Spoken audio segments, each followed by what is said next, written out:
Muy buenas tardes, Dios les bendiga. Amén. ¿Cuántos están bendecidos? Amén. Levante su mano derecha y diga: yo soy un bendecido. Con más fuerza diga: yo soy un bendecido. Toque el que está a su lado y diga: hermano, usted también es bendecido. Amén.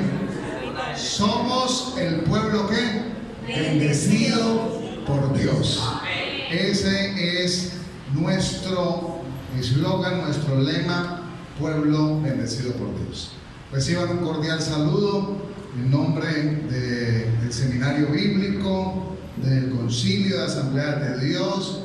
Para nosotros es un gozo grande que una nueva iglesia esté naciendo, porque eso es como un hijo que trae alegría al hogar, y sé que el Señor está contento con este nuevo lugar donde se predica la palabra de Dios. Ustedes son privilegiados porque son pioneros, fundadores de esta hermosa obra de Dios.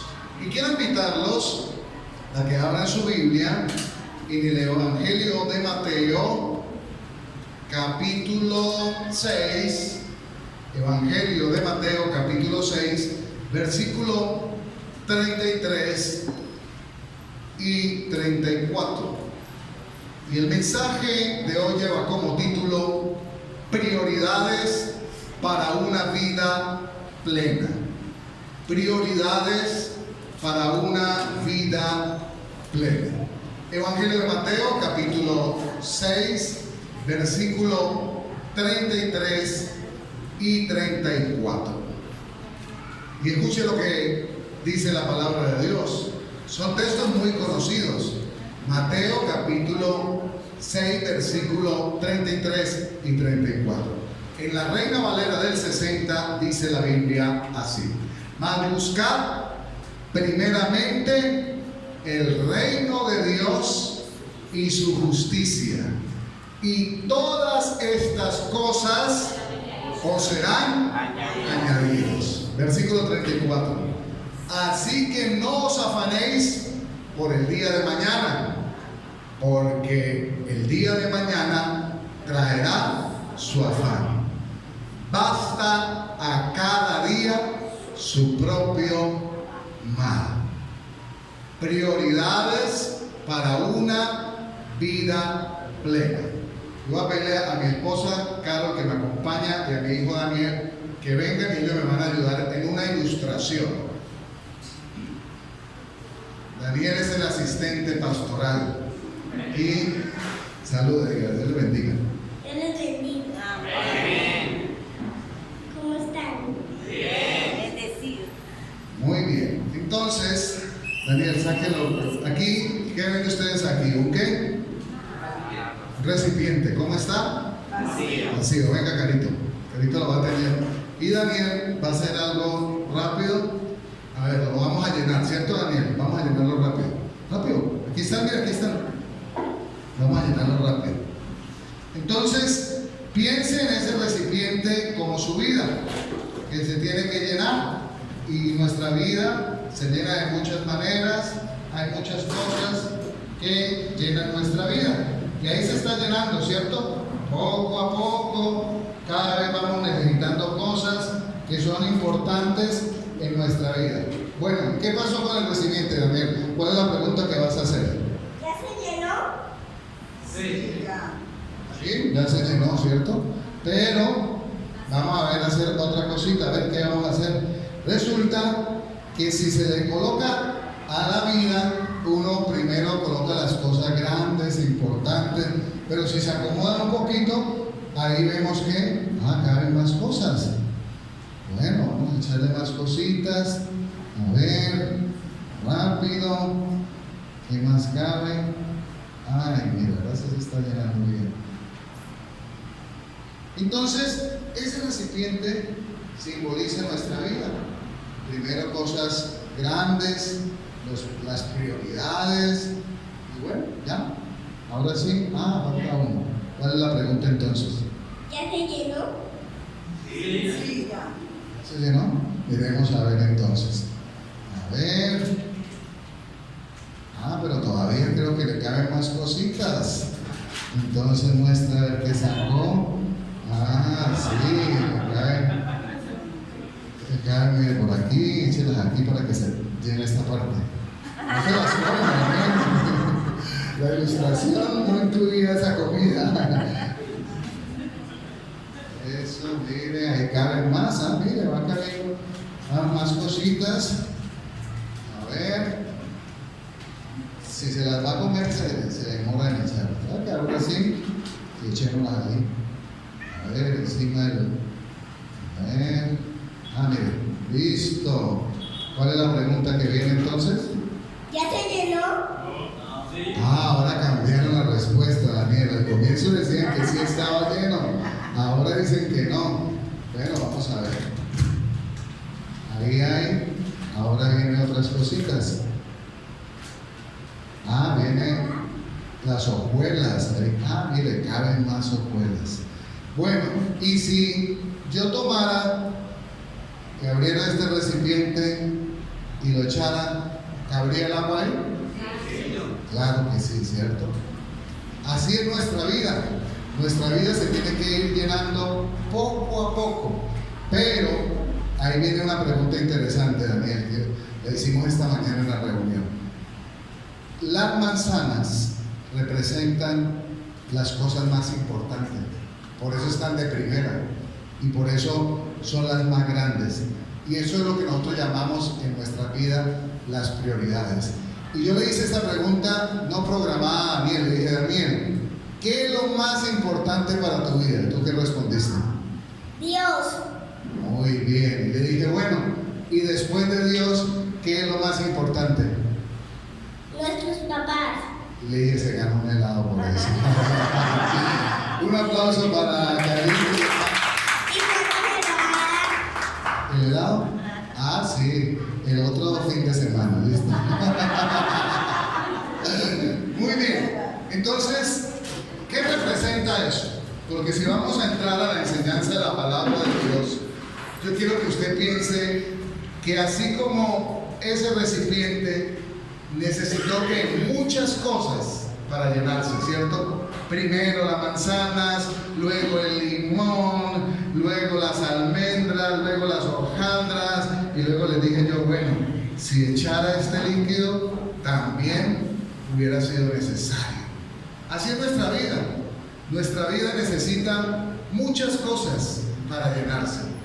Pero, escuche eso, hay prioridades que deben ocupar nuestro interior.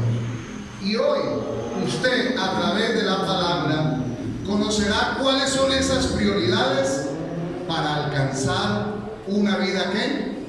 Plena.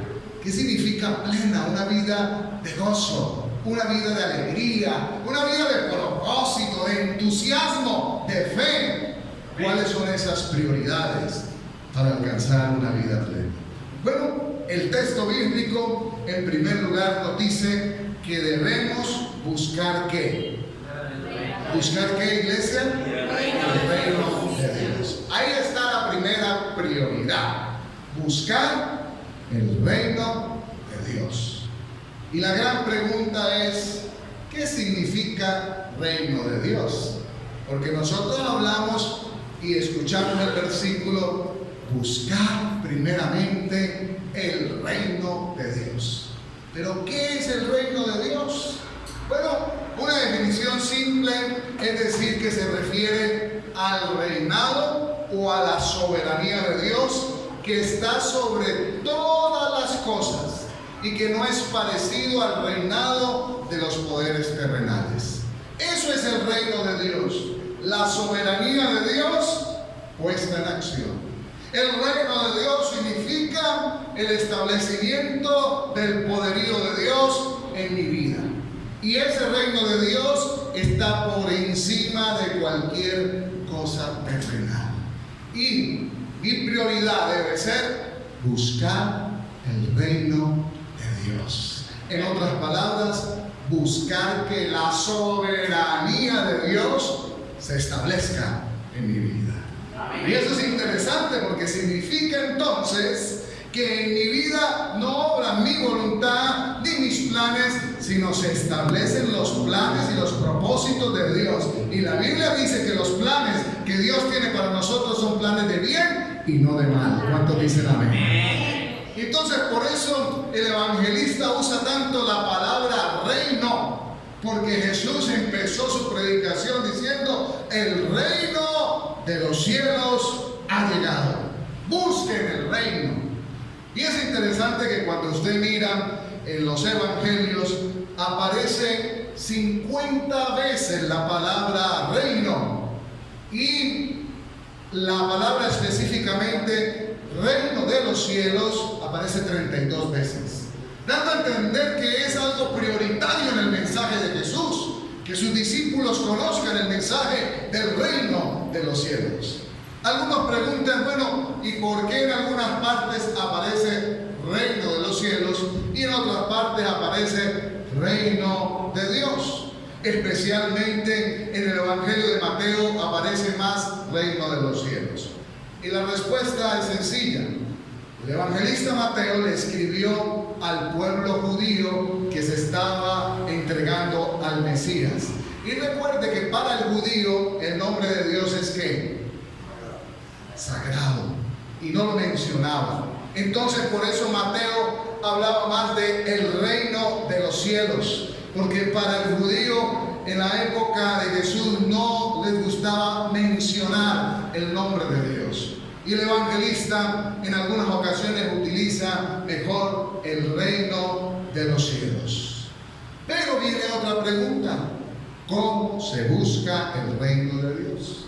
Si debe ser una prioridad en mi vida como discípulo de Jesús buscar el reino de Dios, ¿cómo hago para buscar el reino de Dios en mi vida? Pues lo que Jesús enseña es que debemos permitir el reinado de Dios en nuestras vidas y en todo lo que hacemos. En otras palabras, usted tiene que someterse a la soberanía de Dios. Es decir, que usted debe estar tranquilo y seguro porque usted está buscando el reino de Dios. Y usted va a decir: Señor, yo me someto a tu soberanía. Me someto a los propósitos tuyos. Eso es buscar el reino de Dios.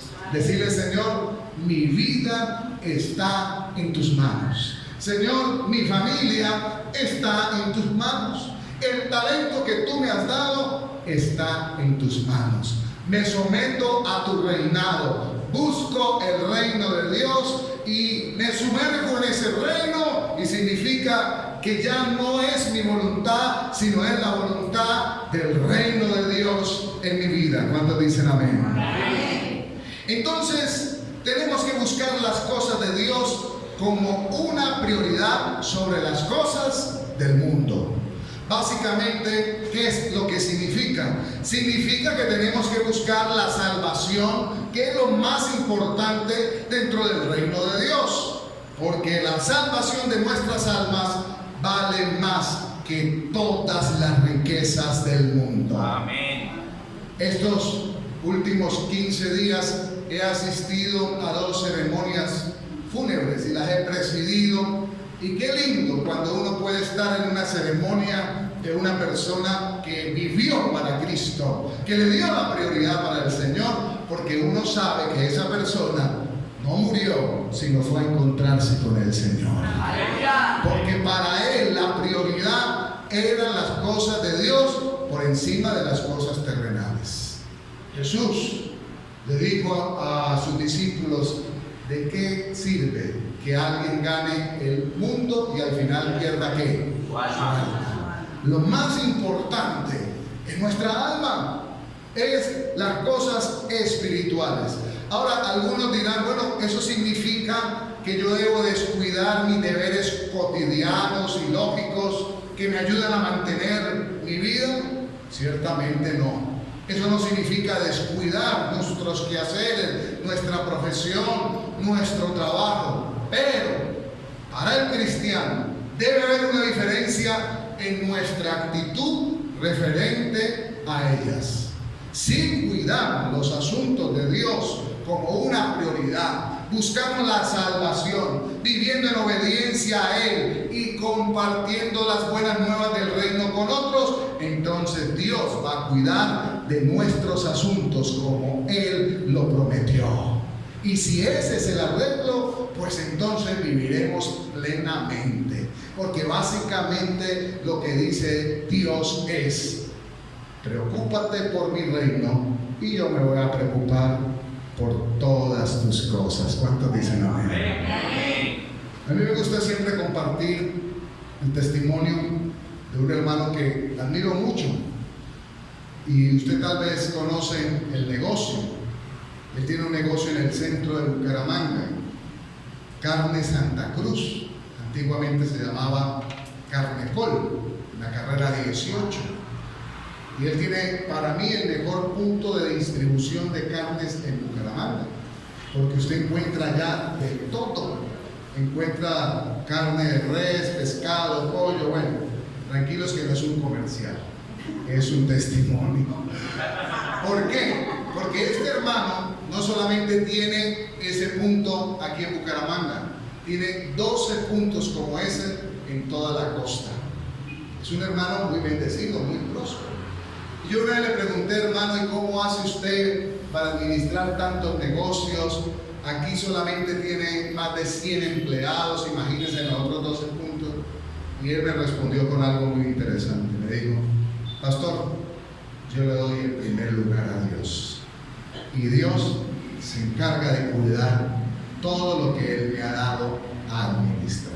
Aleluya. ¿Sabe qué hace Él? Apoya a los misioneros de las asambleas de Dios, los que están en el lejano oriente, los que están haciendo misiones aquí en lugares peligrosos. ¿Sabe qué hace Él? Se va como evangelista a predicar a pueblos, apoya iglesias como esta que están naciendo y apoya el reino de Dios. Y entonces, cuando alguien le da el primer lugar a Dios, Dios se encarga de honrarlo. Porque la Biblia dice que Dios honra a quienes, a los que le honran. Entonces, hermano, si usted quiere tener una vida plena de tranquilidad, de satisfacción, la prioridad número 1 es buscarte el reino de Dios, imbuirse dentro de la soberanía de Dios. En segundo lugar, dice la escritura en Mateo 6:33 que debemos de buscar el reino de Dios. ¿Y qué más? ¿Buscar qué? Justicia. Su justicia. Segunda prioridad, buscar la justicia de Dios. Y ahí viene la gran pregunta: ¿qué implica la justicia de Dios? Porque si el evangelista inspirado por el Espíritu Santo dice: mire, una segunda prioridad de un discípulo de Jesús debe ser buscar la justicia de Dios. ¿Qué significa entonces la justicia de Dios? ¿Qué implica buscar la justicia de Dios? Bueno, hermanos, no es otra cosa que poner en práctica los códigos, las enseñanzas de Jesús. Por ejemplo, para Jesús, el amar es ser justo. Y el que es justo, ama. Diga conmigo: amar es justo. Y el que es justo, ama. Entonces la justicia se resume en el amor al prójimo, en el amor que trae establecimiento de la justicia de Dios. Si pretendemos seguir a Jesús, si somos verdaderos discípulos de Jesús, debemos también ser discípulos de la justicia de Dios. Y la misión que Jesús tuvo en la tierra es la misma que nosotros tenemos en el mundo hoy: buscar la justicia de Dios y que se establezca como una prioridad en nuestras vidas. Que la justicia de Dios se establezca como una prioridad en nuestras vidas. Y viene la pregunta interesante: ¿cómo prevalece la justicia de Dios en mi vida? ¿Cómo hago para que prevalezca esa justicia de Dios en mi vida? Porque yo quiero buscarla. Pues muy sencillo: coloque en práctica las enseñanzas de Jesús respecto a la justicia. Y hay 4 cosas que Jesús enseñó sobre la justicia. Y yo quiero que usted las guarde en su mente, en su corazón y las ponga en práctica. En primer lugar, Jesús habló de la justicia con un lema muy interesante: incluyendo al excluido. Eso es justicia, incluir al excluido. Y Jesús mostrando compasión a los que eran excluidos socialmente. Eso es establecer y buscar la justicia de Dios, incluir a los excluidos. Y lo vemos en el ejemplo de Jesús cuando Él incluye a los que socialmente estaban excluidos. Pregunto en esta tarde, ¿cuáles eran las personas en el tiempo de Jesús más excluidas por la sociedad? Las mujeres, los enfermos. Por ahí dijeron, ¿quiénes? Los leprosos. La lepra era una enfermedad que no tenía cura y también se tenía como contagiosa. ¿Y qué hacía la gente con los leprosos en la época de Jesús? Los alejaban, los mandaban a vivir afuera de las ciudades. Y cuando venían los leprosos, tenían que ellos gritar, inmundo, inmundo, para que la gente se aislara de ellos. Eran los excluidos. Pero viene la justicia de Jesús. Y la justicia de Jesús es incluir a los excluidos. Y de repente Jesús va de camino y se encuentra con un leproso. Y el leproso le dice, maestro, quiero ser sano. Y me encanta lo que dice el texto, porque dice que Jesús tocándolo, aleluya, tocándolo, lo sanó. Nadie se atrevía a tocar a un leproso, pero Jesús lo tocó y lo sanó. ¿Cuántos pueden aplaudir a Jesús?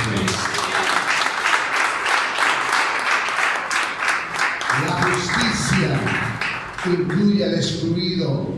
Por supuesto, ustedes lo dijeron también, Jesús protestó ante la desigualdad de género.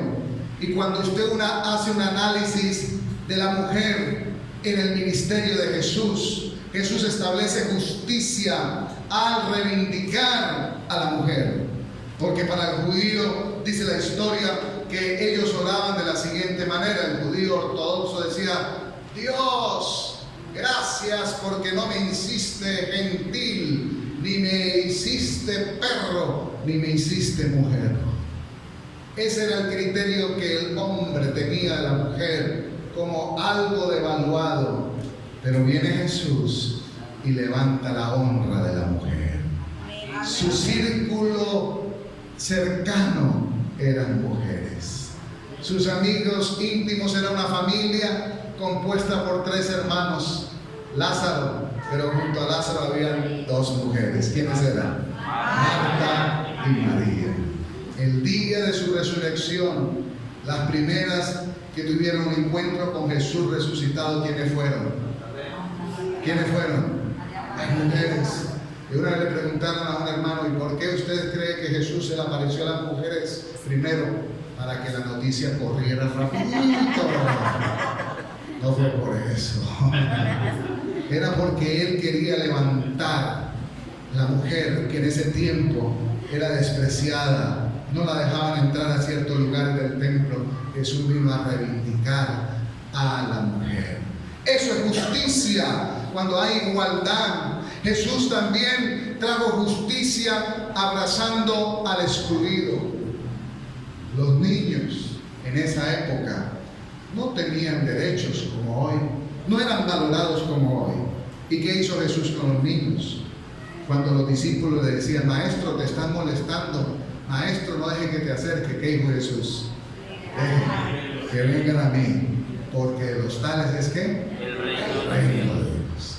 Le dio prioridad a los niños, los reivindicó. Eso es justicia, cuando se establece a los excluidos un abrazo y una acogida.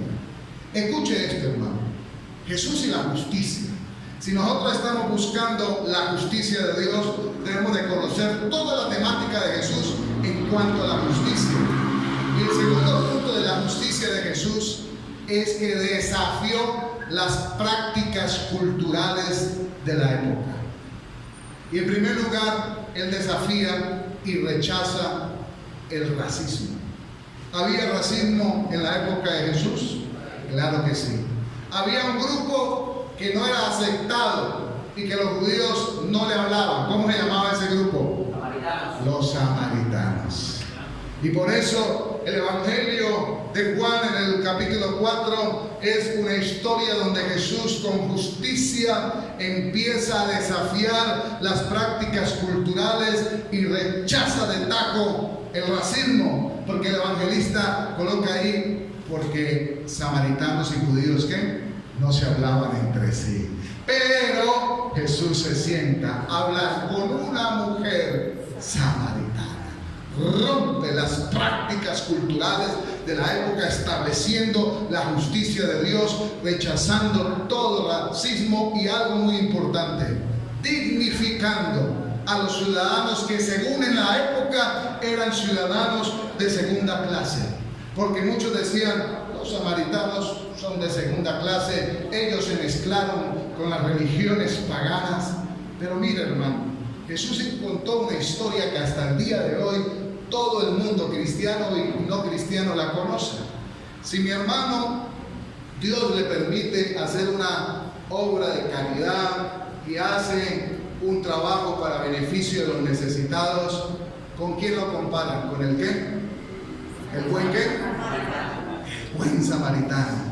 Esa enseñanza quedó hasta el día de hoy. Cuando un hombre fue atracado por ladrones y dijo: Jesús, pasó el levita, pasó el sacerdote de largo, pero vino un samaritano, el que era despreciado, el que era tenido como segunda clase, y él sí lo atendió. ¿Quién de ellos fue el prójimo? El que usó misericordia. Pero lo que estaba haciendo Jesús era traer la justicia al dignificar al que estaba tenido como ciudadano de segunda clase. Jesús arriesgó su propia reputación, porque lo criticaron cuando le dijeron: tu maestro anda ¿con quién? Con borrachos, con pecadores, con meretrices. Y cuando quisieron juzgar a Jesús: pero te juntas con pecadores, él le dio una expresión de justicia. Le dijo: es que el médico no viene por quienes, por los sanos, sino el médico está ¿para qué? Para curar a los enfermos. No he venido por justos, sino he venido ¿por qué? Por pecadores. Eso es justicia. Yo vengo es ayudar al que está en el suelo, al que está desesperado. Eso es desafiar las prácticas culturales, trayendo la justicia de Dios. Pero Jesús también trae la justicia, hermano, enfrentando al poderoso. Desafió conductas y prácticas injustas, como el caso de Mateo. ¿Qué era Mateo? Un cobrador de impuestos. ¿Y la gente lo quería? No. Amaban al cobrador de impuestos. ¡Ay, qué bendición! Llegó el cobrador de impuestos. No, porque la historia dice que el gobierno le decía: bueno, cobre 10 monedas de impuesto y de ahí para adelante cobre lo que usted quiera. Entonces uno pensaría: bueno, está bien que cobre una monedita más para él o 2 moneditas más. Pero parece que los cobradores de impuestos decían: 10 para el gobierno y 10 para mí. ¡Qué bendición! Pero entonces eso lo que trajo fue opresión al pueblo, y por eso la gente odiaba a los cobradores de impuestos. Pero Jesús establece la justicia denunciando ese tipo de prácticas. Y él iba un día de camino y cuando ve a este cobrador de impuestos en un árbol, ¿y qué le dice? Bájate, porque es necesario que yo pose en tu casa. O sea, le digo: mira, Mateo, lo que tú estás haciendo, Zaqueo, lo que tú estás haciendo no es muy bien visto. Y este hombre tuvo un encuentro tan importante con Jesús que cuando él reconoce que su actividad era corrupta, que estaba mal hecho, ¿qué dijo? ¿Cuál fue la restauración que él quiso hacer? Que si a alguien había defraudado en algo, ¿qué iba a hacer? Se lo iba a devolver, ¿qué? 4 veces, cuadruplicado. Oiga, hermano, así ganaría ese hombre que tenía la capacidad hasta de devolver cuadruplicadamente. En otras palabras, él fue confrontado por el mensaje de Jesús. Yo no puedo seguir robando, yo no puedo seguir dañando, tengo que establecer la justicia de Dios. Y entonces, hermano, uno aprende que cuando uno ve injusticias, si tú eres un discípulo del Señor, debes buscar la justicia de Dios y denunciar lo que va en contra de la justicia de Dios. Estos días estamos denunciando una entidad que se metió con las iglesias. Se llama Saico y Asimpro. Y hace 5 años le está cobrando por los derechos de autor a una pequeña iglesia en el barrio Mutis. Le llega un recibo donde tiene que pagar supuestamente por adelantado los derechos de autor. Cuando yo me enteré de eso y cuando supe que el pastor llevaba 5 años pagando ese cobro, pastor, ¿cómo es posible? ¿Y derechos de autor de quién? Es una iglesia misionera, antigua, que canta himnos, que canta Labarén, que canta los salmos de David. Entonces, por ejemplo, aquí cuando se entona un salmo de David y ellos cobran por los derechos de autor, ¿a quién van a ir a pagarle las regalías? ¿Al salmista David? ¿O se entonan pasajes de las escrituras de los evangelios de Mateo, de Lucas, y entonces cobran por eso? ¿A quién le van a ir a pagar las regalías? Al Señor Jesús. Entonces, una injusticia total. Y yo dije en mi corazón, no podemos quedarnos callados ante eso, porque ¿cómo van a cobrar porque usted le cante a Dios en la iglesia? Es una injusticia, un atropello. Y cuando usted decide buscar la justicia de Dios, en muchas ocasiones usted tiene que enfrentarse a instituciones, a personas poderosas, pero los tiene que confrontar con la justicia de Dios. No pueden ser personas corruptas, injustas. Hay que denunciarlos conforme lo hacía Jesús. Mire, Jesús en la época confrontaba la arrogancia espiritual. ¿Quiénes eran los arrogantes espiritualmente hablando? Los fariseos. Se creían que más santos que los demás. Se creían que eran más espirituales. ¿Y cómo los trató Jesús? Le dijo, ustedes son hipócritas. Ustedes son sepulcro blanqueado. O sea, muy bonitos por fuera, pero por dentro están ¿qué? Podridos. Ustedes vuelan el mosquito, pero se tragan el camello. O sea, ustedes pasan por alto las cosas pequeñitas, pero las cosas grandes, el pecado grande lo tienen ahí. Hipócritas, fariseos. Eso es justicia. Cuando se establece la justicia de Dios, se tiene que enfrentar inclusive a los poderosos. Jesús enfrentó y reordenó el poder político, las autoridades que habían en esa época. Algo que hicieron para tentar a Jesús fue traerle una moneda y le preguntaron, ¿tu maestro paga impuestos? Y Jesús tomó la moneda y les preguntó, ¿de quién es la inscripción que aparece ahí? ¿Qué le dijeron? ¿Que era de quién? Del César. Entonces Jesús dice, da al César lo que es del César y a Dios lo que es de Dios. Entonces Jesús confrontó y dijo, por encima de la autoridad humana está la autoridad divina. Y si en alguna ocasión la autoridad humana quiere que yo desobedezca a la autoridad divina, me debo declarar en desobediencia civil, porque por encima de la autoridad humana está la autoridad divina. Dios bendiga a esos médicos que se han parado en la raya y dicen, yo soy cristiano y pase lo que pase, no voy a practicar un aborto. Porque el aborto es asesinato, el aborto no trae bendición. Y yo soy un hijo de Dios. Esa es la justicia de Dios. Poder entender que por encima de las leyes humanas están las leyes divinas y yo debo tener claridad que mi obediencia debe ser absoluta solo a Dios. Jesús establece la justicia intercediendo por los oprimidos. Mire, hermanos, usted mira a Jesús intercediendo por el pobre, por el hambriento, por el enfermo, por el oprimido.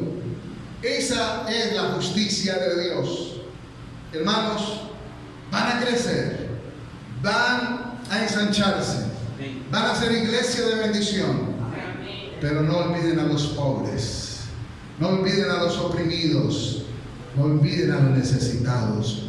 Toda iglesia debe tener una acción social. Toda iglesia debe salir a buscar al hambriento. Hermanos, hace 2 años el Señor me daba el privilegio de servirle a los hermanos migrantes.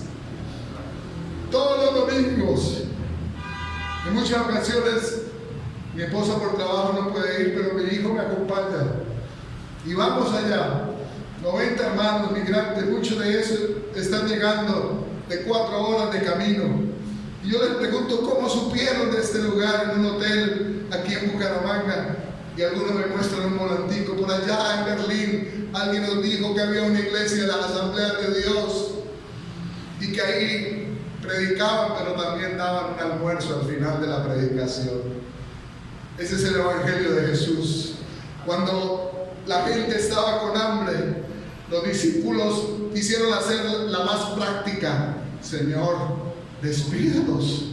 Es una multitud que le dijo Jesús: denle vosotros de comer. Hermanos, el Evangelio también debe ir acompañado de ayudar al necesitado, de ayudar al hambriento, de ayudar al oprimido. Jesús dijo: estuve enfermo y no me visitaste. Estuve en la cárcel y no me visitaste. ¿Cuándo, Señor, estuviste enfermo? ¿Cuándo estuviste en la cárcel y no te visitamos? Y el Señor lo dice: cuando no lo hiciste con uno de estos pequeñitos, tampoco lo hiciste conmigo. Tal vez usted no vaya a la cárcel, tal vez usted no vaya a ayudar al hambriento, pero cuando la iglesia programe un proyecto de evangelismo a las cárceles, por lo menos diga: hermano, cuente con una ofrenda para llevarles Biblia, para llevarles alimento. Debemos hacer justicia intercediendo por el pobre, por el hambriento, por el enfermo, por el oprimido. Pero Jesús también intercedió por los privilegiados, porque a veces los que están en privilegio se alejan y se tienen lejos del Evangelio. Esa persona es muy rica, no le hablemos de Dios porque él siente que no necesita de Dios. Al contrario, hermano, mucha gente rica, millonaria, tiene un vacío tan grande que son los que más necesitan de Dios. Jesús tuvo un encuentro con un joven rico. Me encanta esa historia de Jesús con el joven rico, porque él se acercó y le dijo: Maestro bueno, ¿qué haré para obtener la vida eterna? Era rico, millonario, pero no sabía nada de las cosas de Dios. Pero el texto me agrada porque dice: y Jesús, mirándolo, lo amó. Jesús también ama a los ricos. Jesús también ama a los que han prosperado en sus riquezas. Nicodemo, un principal de la sinagoga, que fue a buscar a Jesús de noche. Jesús establece la justicia por una persona que tal vez la gente alejaba porque era muy preparada, era una eminencia, pero Jesús lo trata con dignidad y le dice: Nicodemo, de cierto te digo que hay que nacer de nuevo. Le establece la justicia de Dios a través del mensaje del nuevo nacimiento. Hermanos, la segunda prioridad es buscar la justicia de Jesús en nuestra vida. Pero yo quiero terminar en esta noche hablando de la tercera prioridad. ¿Cuál es la primera? ¿Buscar qué? El reino de Dios. La segunda, buscar la justicia. Y la tercera, buscar la paz de Dios. Diga conmigo: buscar la paz de Dios. Y en el versículo 34 aparecen 2 ladrones de la paz. ¿Cuáles son los 2 ladrones de la paz? Miren lo que dice el versículo 34. Así que no os afanéis por el día de mañana, porque el día de mañana trae su afán. Basta cada día su propio mal. Hay dos ladrones que nos quitan la paz. El primero se llama afán y el segundo es un primo de él, se llama ansiedad. ¿Cuáles son los dos ladrones de la paz? Afán y ansiedad. ¿Qué es afán? Bueno, según Jesús, la expresión no os afanéis, si la comparamos con el uso de aquel tiempo, tendrá que verse comparada con una persona preocupada, ansiosa. El verbo se puede traducir como no estéis ansiosos, no os angustiéis, no os preocupéis. Así como lo mencionan los versículos anteriores, cuando te preocupas en exageración por tu futuro, estás entonces perdiendo la paz. Y lo que Jesús realmente emplea es interesante, porque la palabra afán significa que es algo que divide o que separa y distrae mi cerebro. Es una mente dividida en secciones o compartimientos que hace que mi cerebro no funcione del todo. Eso es lo que significa afán. Cuando usted, su cerebro lo divide en tantas cosas que usted no puede tener paz. Porque si usted está aquí en el culto, hermano, pero a la vez está afanado, uy, mañana me llega un recibo. Uy, ahora este problema que tengo. Entonces, usted pierde la paz, porque no disfruta el estar en la casa de Dios, no disfruta de la vida. Entonces a usted puede que le sirvan un manjar, pero si está afanado, no le sabe a rico el manjar. Entonces eso es lo que hace el afán, divide nuestra mente, nos bloquea y hace que no vivamos a plenitud. Pero aparece también la ansiedad, porque esa palabra también se traduce como ansioso, que es sinónimo de nerviosismo y de preocupación. Y es cierto que vivimos en un mundo inestable y a cualquiera le puede dar ansiedad por tanta situación peligrosa. Pero escuche esto, hermano, debemos de conocer los antídotos de Jesús para vencer el afán y la ansiedad. Porque si usted se queda como una persona llena de afán y llena de ansiedad, pierde la paz. Y Jesús en este versículo nos da dos herramientas para vencer el afán y la ansiedad y tener entonces buscar ¿qué? La paz de Dios. ¿Y cuáles son estas dos herramientas para vencer el afán y la ansiedad? Diga conmigo, obediencia. Vamos con más fuerza, diga obediencia. La segunda herramienta es practicidad. Y ahorita le explico qué es practicidad porque lo enseñó Jesús.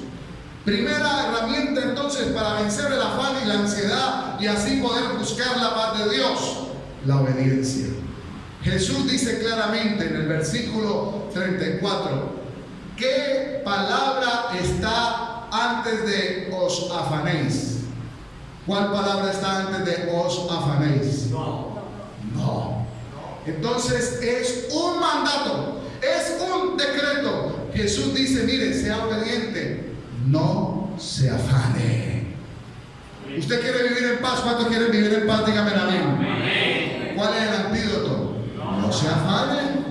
Haga caso, hermano, sea obediente, erradique con el poder de Dios el afán y la ansiedad de su vida. Si usted es una persona ansiosa, que se angustia, ay Dios mío, mañana tenemos esto, ay, hermano, Jesús dice, no se afane.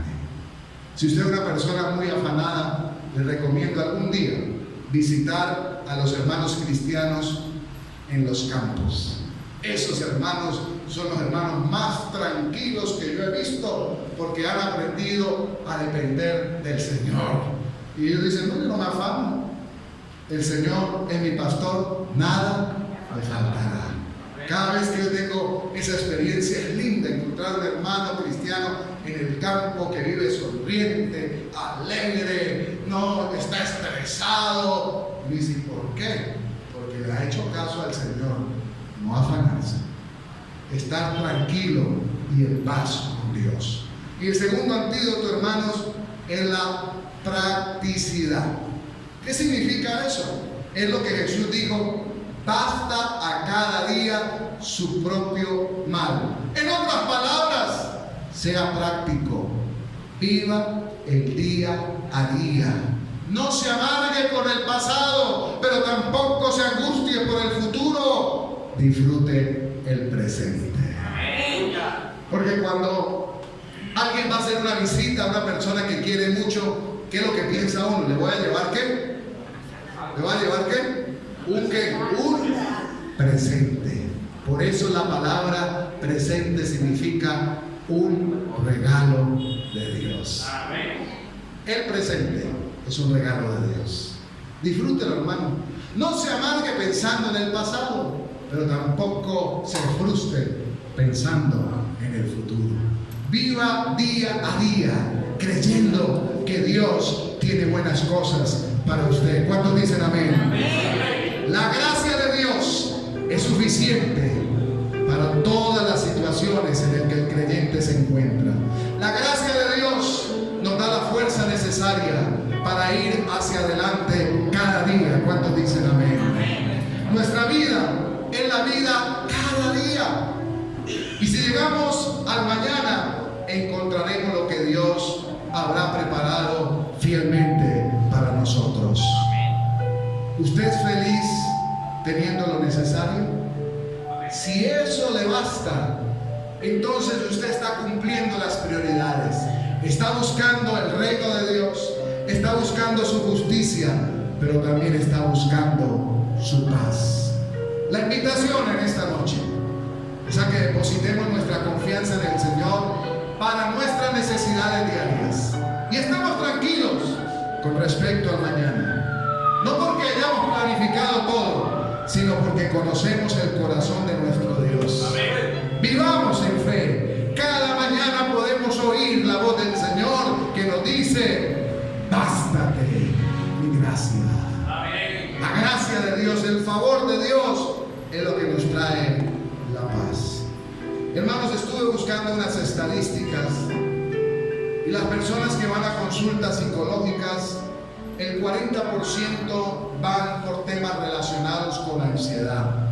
El otro 30% van por síntomas de depresión. La depresión es una de las principales causas de problemas de salud, según la Organización Mundial de la Salud. El 5% de los habitantes de Latinoamérica viven en depresión. Pero el Señor no quiere que su pueblo viva en ansiedad, en depresión, no. Él quiere que tú vivas una vida plena, una vida feliz, una vida gozosa, una vida de disfrute en Dios. Pero para eso tienes que tener las prioridades claras en tu vida. Lo primero es: busca el reino de Dios, busca la justicia y busca la paz que solo viene de Dios. Estemos en pie en esta hora.